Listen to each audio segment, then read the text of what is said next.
Welcome to Phoenix Rising with Dr. Z. This podcast is all about conversations about healing and rising from the ashes of your grief and trauma. In this podcast, we will be deconstructing and highlighting the different aspects of grief and loss.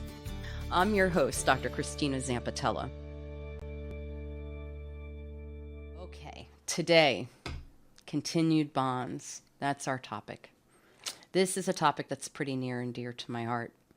I think not only professionally, but also personally. What is a continued bond? What do I mean by that? All right, so I am going to focus on the death of a person in our conversation today, okay? Again, we've spoken about other kinds of losses, but this continued bond is really meant to be talking about how do you maintain a connection to somebody that you've cared about, but in a different way. You carry them with you, right? Because as I've mentioned, you don't move on, you move forward. So you have your book of your life, your narrative, and there are chapters for sure. But when you have a loved one who has passed or somebody you care about who has passed, you're carrying that person throughout the chapters. I'm going to say the caveat now, so I don't say it a billion times for the rest of today's podcast. Not every culture is okay with maintaining a continued bond. There are some cultures, for example, in which if you name that person again, it is believed that their soul will remain stuck here and not be able to move to the other side so that they can go through the process of moving out into the next stage that their soul should be at. So you can't do that or you're going to get haunted. Another culture, an Aboriginal culture, you don't say that person's name again. You can say the person who died. You can say their last name, but you do not name their name. And there's lots of cultures like that, all right? But I'm talking about our culture here in the United States. Again, there are differences. We are multicultural. We're this, melting pot that they talk about. I want to be sure that we understand that we're not all melting into one mold. We have a lot of different subcultures within our general culture, and there are different belief systems and different religious orientations. So I'm not minimizing that. I really want to make sure it's very clear. But when I'm talking about continued bonds today, I'm talking about those cultures that are okay and acknowledge and support the concept of continued bonds. Okay, so the disclosure's out, all right? I'm not going to keep going to that. All right, continued bond. How do I remain connected to the person that I lost, but in a different way, so that the loss kind of moves back to the recesses of my mind with the understanding that there are going to be what we call STUGs, sudden temporary upsurges of grief. What the hell is that? All right. Well, it means that, again, grief is not linear. You are going to potentially get to a place where you feel like you're doing pretty good, and then something's going to happen, like the holidays, and your grief is going to come out of nowhere. You might be absolutely blindsided about it. You might be driving, and the exact same car that your sister used to drives by, and all of a sudden, boom, there goes your grief. That's normal. Do not tell yourself it's abnormal. These things are very normal. It does not mean you're sliding back anywhere, all right? You are experiencing an upsurge or a pang of grief, and that is normal. That is normal, okay? But when we are having when we're moving into integrating this grief into our lives, we are talking about a continued bond, all right? So why is that important? Somebody who has impacted your life has become almost part of your story, right? We have characters in our story. You have imprinted on me. You have possibly imprinted on in positive ways and imprinted in maybe not so great ways. So I'll give you an example. My grandmother, my Italian grandmother, was a character. That's a minor understatement. When I think about what characteristics or imprints that my grandmother has made on me, which ones do I want to affirm to continue, internalize, actually take on. Well, she made a hell of a chicken cutlet, and you know what? I'm still trying to figure out that one, and I love me some chicken cutlets. She was hilarious. I do my best, right? Love it. But which ones do I want to, relinquish? She was racist. I have no interest in that. She was old school Italian, lived into, some rough neighborhoods in Philadelphia and then eventually into Trenton. And you know what? I'm not going to carry that. That's not what I want. But the imprints that's a way of remaining connected to my grandmother. She imprinted on me. And she imprinted on me in many other ways. I'm sure that, like, my gestures, the way that I squeeze kids' faces when they're like super cute. I was talking to somebody earlier today about how in my crazy Italian family, when I was 2, I'd be running around, they'd pick me up and bite me on the ass, which is rather disturbing. Nowadays, it might be child protective services involved with that, but nonetheless, this was just an Italian thing. So lots of imprints, right? And if I carry those, that means I'm carrying her. And that's okay with me. That allows me to remain connected to her. All right. And so what are some ways in which we can engage in continued bonds? Because I'm going to tell you this, not all people that have died, even if you cared about them, some of them weren't so great people. Maybe some of them hurt you. Maybe you have a very ambivalent relationship with the person who's died. Maybe they were an abuser and you have a lot of confusing, conflicting emotions. Do you want to carry that person with you? How do you do that? How do you do it if you have unfinished business? We'll talk about unfinished business in another podcast. But do you carry a bond, a continued bond with this person? What does that look like? That's a great question. Very complicated question. It's a great question. These continued bonds provide us opportunities to remain anchored. All right. So there's this theory that some of us use. It's called meaning reconstruction. I'm a huge fan of meaning reconstruction. There's lots of theories in terms of the grieving process. We talked about one, the 5 stages of grief, which we don't use, but we have several other kinds of theories, and then one of those is meaning reconstruction. I'm a huge fan. I'm certified in it. It's a big part of the work that I do, if it's appropriate for the client that I'm working with. But this is what they talk about.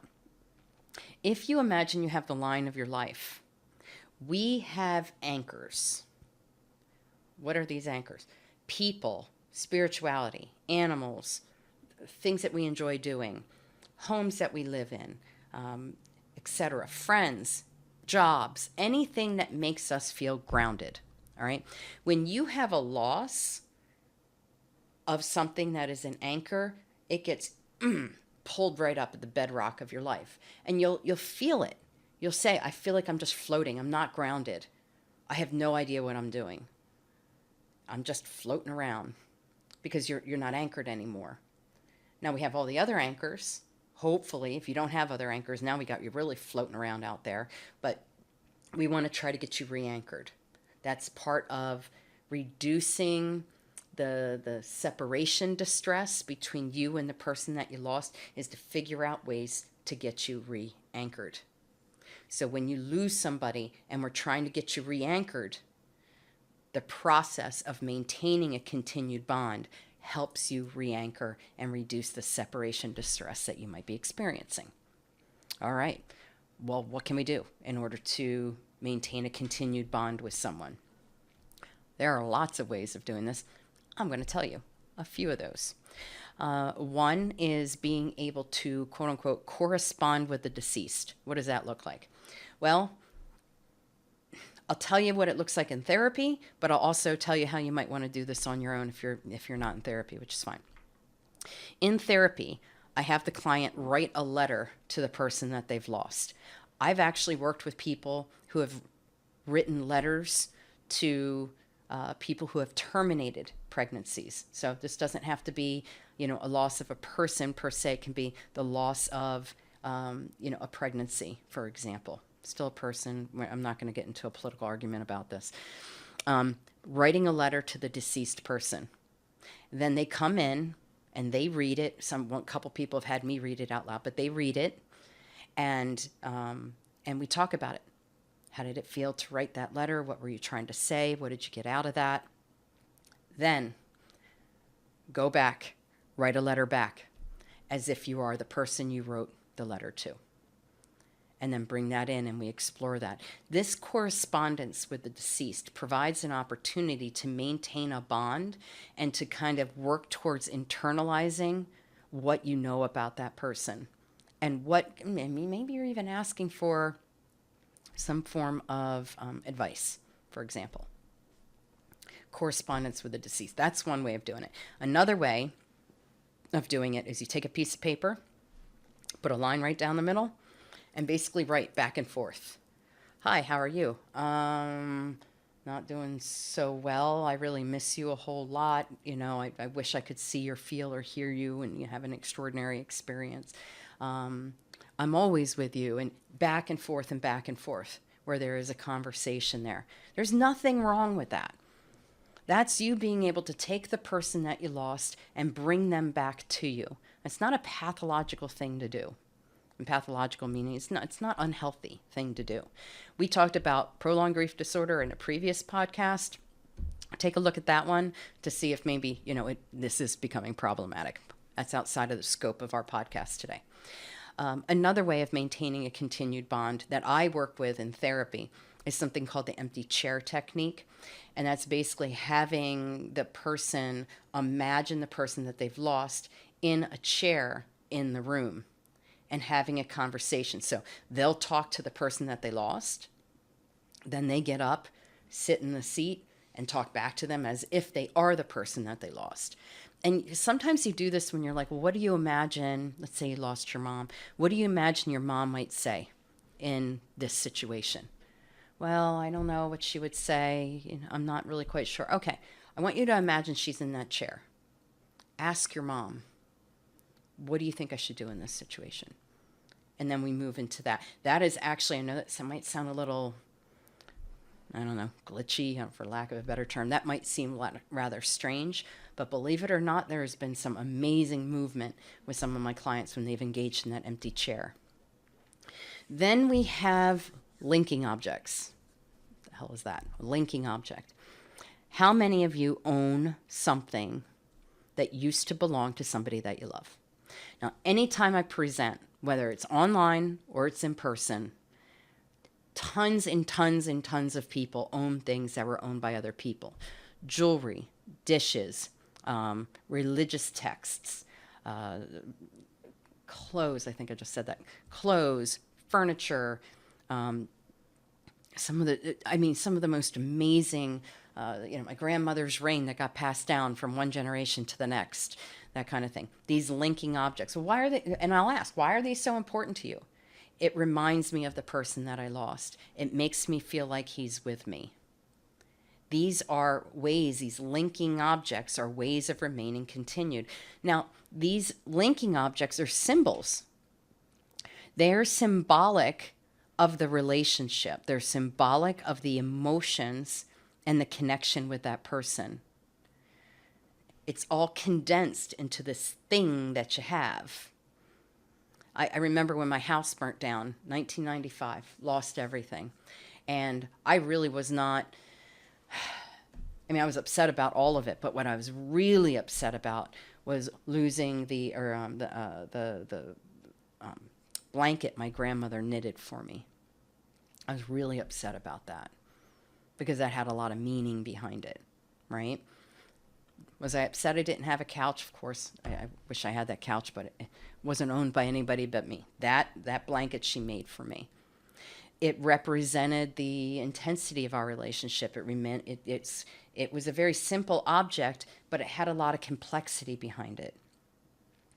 It afforded me an opportunity to feel connected as if it's like a transitional object. Now, in this case, it actually was a blanket, but think about when we talk about kids and their transitional objects, when they're going from kind of individuating from their parents, and kind of, becoming their own people. Well, they often do that through, a blanket. That's what you hear. This is the same concept.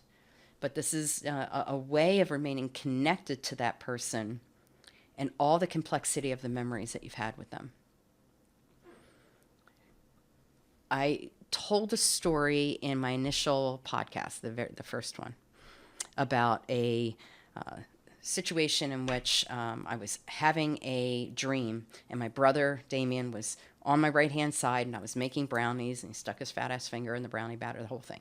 Stuck his fat ass in the brownie batter, and I got mad, and then I got happy, and then we cried, and this whole big experience that ended up actually lending itself to a lot of healing.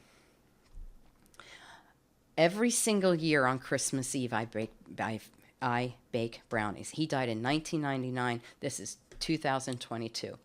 I have never missed making brownies on Christmas Eve, because on the following day, when I engage in a ritual to remain connected to my brother, and I have to put it in a ritual, I need that container, because I'm not going to be able to function the rest of the day on Christmas if I don't do something to acknowledge and ritualize that day. That's how I handle it. Those brownies are part of the ritual development.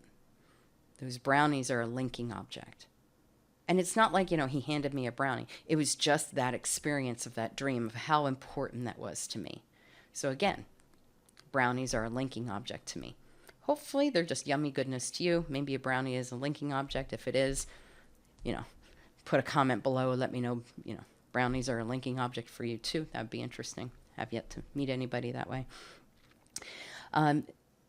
Other types of ways of remaining connected to a person is to, to wear their clothing, or listen to music that they used to listen to, play an instrument that they used to play. So many creative ways of maintaining this bond, this continued bond, which will help you integrate and move forward in your grieving process. So, if you're struggling with figuring out how to maintain a continued bond, and if you even want to do that, reflect back on what might be an important aspect of them that you want to be able to affirm. And it can be simple. It can be, like I said, your gestures. It can be your morals or your values. It can be on, how, creative you are, and you want to be more creative, that kind of thing. It's pretty, don't have to have a limit on this. Journaling can be really helpful as well. If you're going to do journaling, I want to put this out here. If you're doing therapeutic journaling on grief and or trauma, 20 minutes a day, 4 days a week, not back to back. If you do less than 20, don't really get into it. If you go over 20, you might get a bit flooded.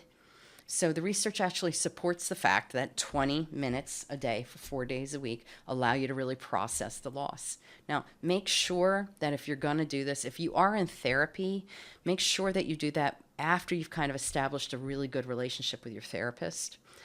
If this is for you, make sure you engage in what would be called a transitional activity. So do something for yourself that is soothing, maybe like going outside. Maybe I'm pointing out a window, like you can see that the freaking window is over here. There's a window here.